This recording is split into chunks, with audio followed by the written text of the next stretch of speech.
Welcome, today in front of me INIFINIX Hot 11s, and I'll show you how to enable or disable the silent mode on this device.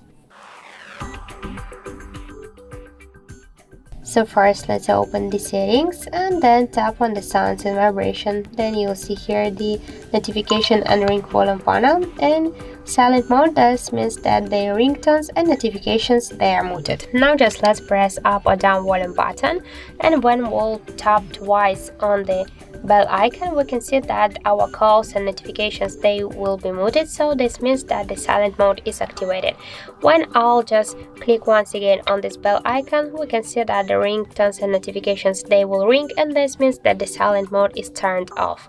So also we have the second way how we can do that. Just first let's open notification panel, and after that you should find here somewhere the ring icon. Just click here twice on the ring icon. Now this icon is mute, so we can see that the silent mode is activated successfully. If you wanna just turn off the silent mode, click only once again on the ring icon, and that's it. So thank you for watching, and if you find this video helpful, don't forget to leave a like, comment and to subscribe our channel.